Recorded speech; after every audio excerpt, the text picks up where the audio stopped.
গতকাল শিবিরের সাধারণ সম্পাদক গণমাধ্যমে বলেছেন তারা প্রতিদিন ইফতারে 3 লক্ষ টাকা করে ব্যয় করছেন। যদি প্রতিদিন 3 লক্ষ টাকা করে ব্যয় করা হয় তাহলে এই পবিত্র রমজানে প্রায় 90 লক্ষ টাকা তারা ব্যয় করছেন।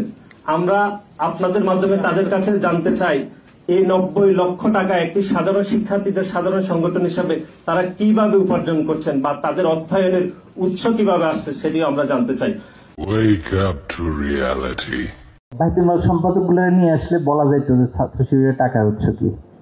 তো এটা বলবো যে আমাদের সংবিধানে স্পষ্ট বলা আছে আমাদের আয়ের উৎস কি। সেখানে বলা হয়েছে জনশক্তি এবং শুভাকাঙ্ক্ষীদের দান, অর্থাৎ এখানে ছাত্র শিবিরের সাথে যতজনই সাপোর্টার এবং ওয়ার্কার্স এবং যারাই রিলেটেড আছে সবাই ছাত্র শিবিরকে নিজের পকেটের টাকা দান করে। তো আমাদের একটা তথ্য আছে যে আমি খরচ করি কিনা, তত যা আমি খরচ করি সেখান থেকে একটা অংশ আমি নিজেকে একটু সেভ করে একটু নিজেকে কন্ট্রোল করে সে টাকাটাই ছাত্র শিবিরের প্রত্যেকটা জনশক্তি দান করে।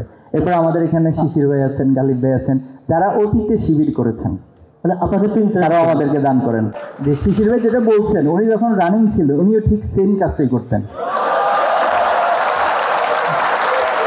আমরাও একই কাজে করতাম। আমার এখনো মনে আছে ঢাকা বিশ্ববিদ্যালয়ের রেফরমান হলে আমি থাকতাম, আমি নিজেও একজন রেফরমান হলের বাইতুল মাল সম্পাদক ছিলাম।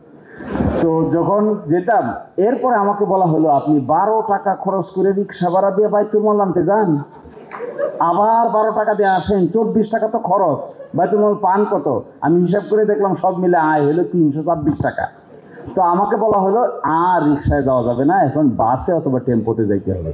তারপরে আমি নীলক্ষেত থেকে সেই লক্কর বাসে উঠে গিয়ে নামতাম এবং সারাদিন ঘুরে ফিরে 326 টাকা। কোনোদিন আমার মনে আছে একজন শুধু ছিলেন যিনি একাই 100 টাকা দিতেন। ওরে বাবা, 100 টাকা! তখনকার দিনে 100 টাকা মানে বিরাট ব্যাপার। এইটা নিয়ে কষ্ট করে আসতাম, আবার শিবিরকে বুঝিয়ে দিতাম।